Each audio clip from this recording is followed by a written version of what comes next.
Magandang araw kaibigan! Tuloy po kayo sa Felicidad's Channel.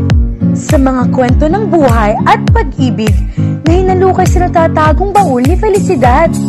Pero bago po tayo magpatuloy, huwag niyo pong kalilimutan na i-like ang video, i-subscribe ang channel, at i-click ang notification bell para lagi kayong updated sa mga parating pa na upload.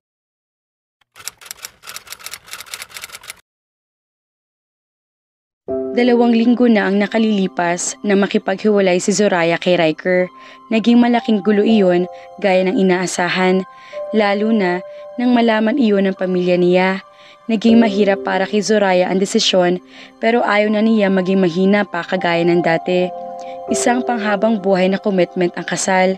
Kung pakakasalan niya si Riker pero hindi naman masasabi na mahal niya, hindi ba at malaking kalokohan lang iyon? Pero wala na rin magawa si Riker, ang mga magulang nito at magulang niya sa desisyon niya.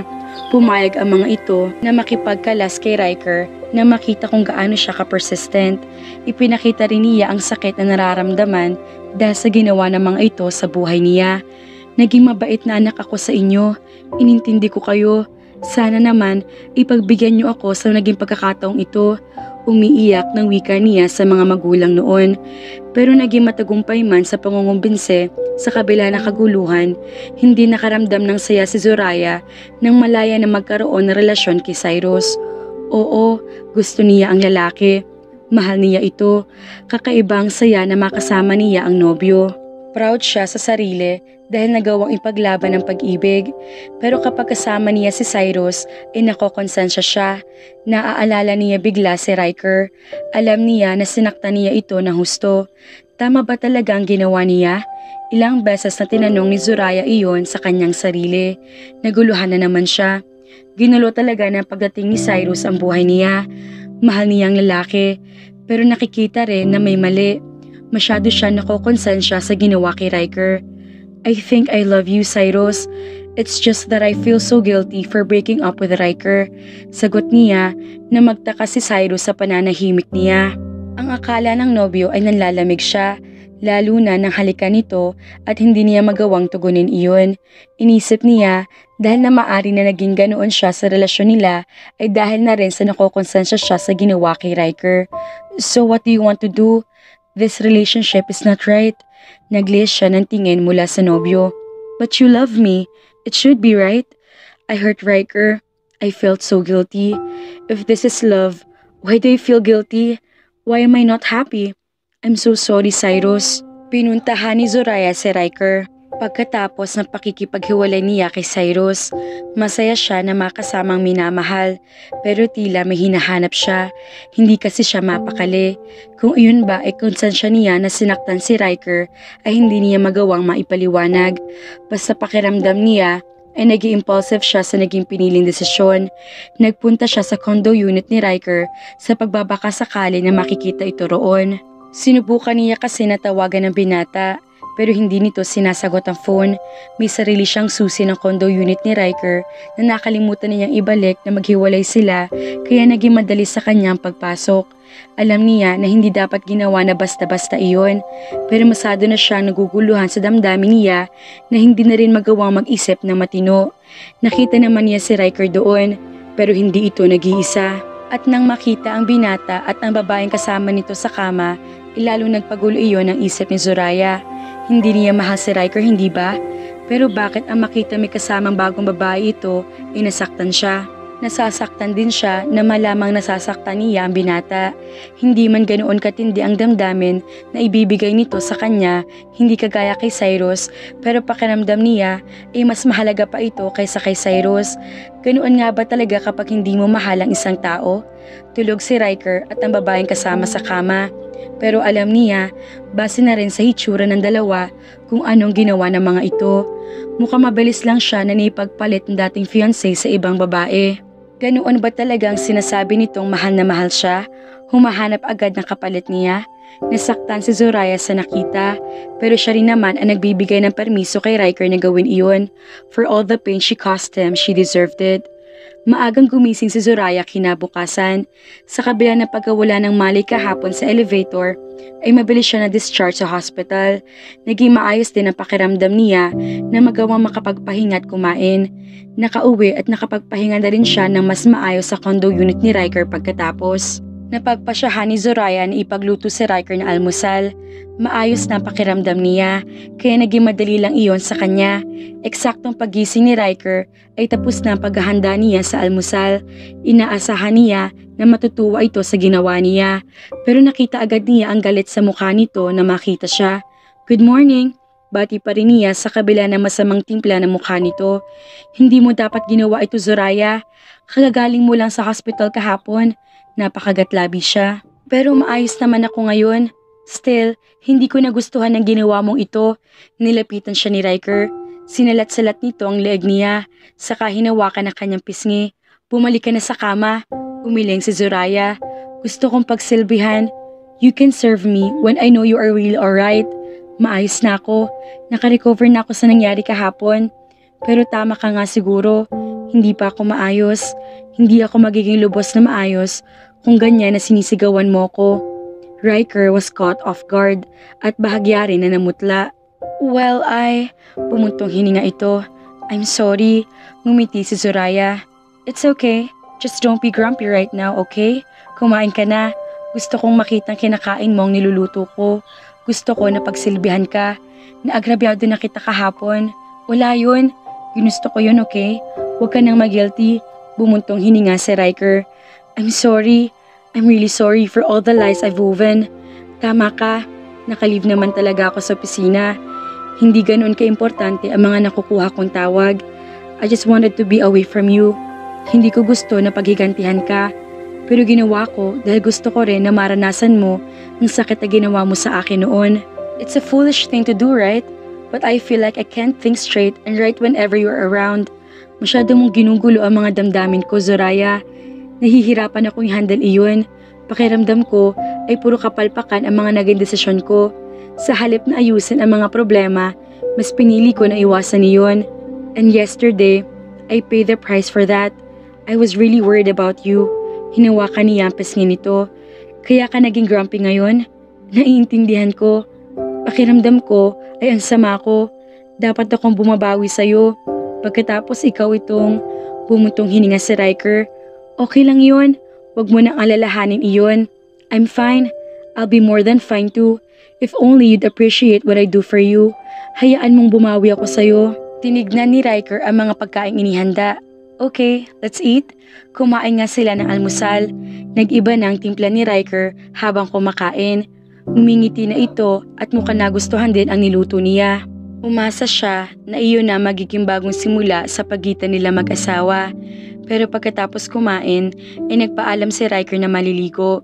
Ang akala niya ay parte lang iyon ng daily routine ng asawa, pero nagulat siya na pagkalabas nito ang kwarto ay nakasuot ito ng long sleeve na polo. Hawak-hawak din nito sa isang kamay ang coat. Lumabi siya. "Inamin mo na sa akin na nakalive ka sa opisina." Apologetic na ngumiti ang asawa. "But something happened. Nagkaroon ng isang emergency sa isa sa mga manufacturing company namin sa Batangas. Dahil ako lang ang maari makapunta sa aming tatlo ni Nimbus at Alaric na hands-on sa CCC, I need to go. This is very important, Zoraya." But naputol ang pagsasalita ni Zoraya nang lapitan siya ni Riker. Hinalikan din siya nito sa noo na madalas sa ginagawa noon sa kanya. Namiss niya ng husto iyon na pakiramdam niya ay may gumapang na mainit na bagay sa katawan sa ginawa ng asawa. "I'll make it up to you after this. Promise? Promise." Ang buong akala ni Zoraya ay makakatulong sa kanila ni Riker ang pagpunta sa Paris. Nasabik pa naman siya ng husto nang sabihin nito na doon siya dadalhin. Masaya na siya kung gumala lang sila sa mall, park o manood ng sine ng araw na sinabi sa kanya ni Riker na ilalabas siya nito. Pero ni sa hinagap ay hindi niya naisip na dadalhin siya nito sa Paris. Inisip ni Zoraya na bumabawi lang talaga sa kanya si Riker dahil napagpasyahan na hindi ituloy ang kanilang honeymoon sa lugar at ngayon ay itutuloy na nito iyon. Umasa siya na ganoon ang sitwasyon. Pero nasayang lang ang lahat ng pagkasabik niya, hindi kasi ang nadelay nilang honeymoon ay pinunta nila sa Paris, kung hindi ang kasal ng kaibigan ni Riker na si Alaric. Masaya naman si Zoraya sa nangyari. Minsan na niya nakilala ang mga naging kaibigan ni Riker nang pumunta ang mga ito sa Korea. Naipakilala siya ni Riker pero sandali lang iyon. Pero kahit sandali lang, parang kilalang kilala na niya ang mga ito dahil palagi bukang bibig ni Riker ang mga kaibigan. They were the best of friends. Nagustuhan niya na makabanding ang mga kaibigan ni Riker. Mabait ang mga ito sa kanya. Nakilala rin niya ang kanya-kanyang partner ng ilan sa mga kaibigan ng asawa na nakasundo rin niya. Masasabi ni nagkaroon siya ng good time kasama ng mga ito at pati na rin ang panonood ng kasal ng kaibigan nitong si Alaric. It was very beautiful wedding pero hindi maiwasan na mainis si Zoraya na hindi pala talaga honeymoon ang ipinunta nila roon kung hindi ang umatan lang ng kasal. We're leaving later. Gustong magreklamo ni Zoraya dahil na rin sa Ines sa maling akala pero mas ginusto lang na niyang manahimik. Umasa na naman siya kaya hayon nasaktan siya. Nag-empake pa man din siya ng maraming damit dahil inakala na magtatagal sila roon pero hindi pala. Nasasaktan siya pero minabuti na lang na huwag na magsalita dahil ayaw na rin niya makipagtalo kay Riker. Nawawala na naman siya ng pag-asa sa relasyon nila ni Riker. Alam niyang mali dahil kakaunti pa lang ang ginagawang effort. Pero kahit sinasabi ng asawa na maayos ang lahat pero hindi pinaninindigan iyon ay nahihirapan na siya. Nasasaktan na siya. Pero may ilang oras pa naman tayo na manatili rito sa Paris. Gusto mo bang gumala muna tayo? Tanong nito maya-maya. Sandali nagdalawang isip si Zoraya. Iyon ang gusto niya, hindi ba? Ang libutin ng City of Lovers kasama si Riker. Pero ayaw na rin niyang umasa na magiging kagaya ng mga lovers doon ay magiging sweet din ang asawa sa kanya. Parang timpla kasi ng tubig ang ugaling nito. Minsan ay hot at madalas ay cold. Nahihirapan siyang pakisamahan nito. Hindi kaya mabitin tayo? Tanong naman niya. Iyon na nga rin ang iniisip ko. Isama pa na may kailangan din akong gawin sa computer ngayon tungkol sa nangyaring emergency sa manufacturing company sa Batangas. Tumango siya. Magpahinga na lang siguro ako. Sinubukan takasan ni Zoraya ang realidad sa pamamagitan ng pagtulog. Nang lumipad sila paalis ng Paris ay ganoon ang ginawa niya. Komportable naman siya sa eroplano dahil pagmamayari iyon ni Riker. Mabilis lang siyang nakatulog. Si Riker naman ay abala pa rin sa laptop dahil na rin sa trabaho. Nagising si Zoraya na naramdaman si Riker sa tabi niya. Nakahilig siya sa matipunong dibdib nito at nakayakap sa kanya mga kamay nito. He was cuddling her. Itinaas ni Zoraya ang mukha sa asawa. Nakitang kagaya niya ay tulog din ito. Lalong naguluhan ang isip niya.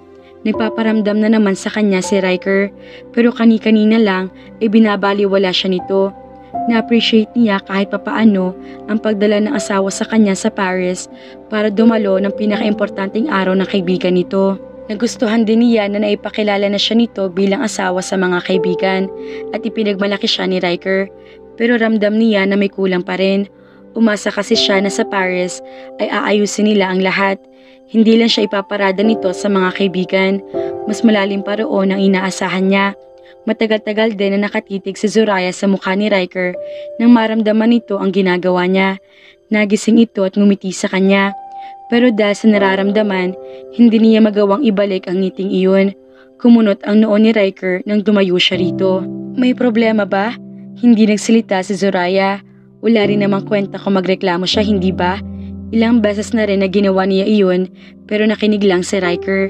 Hindi nito pinaninindigan ang mga pagpayag sa mga sinasabi niyang problema.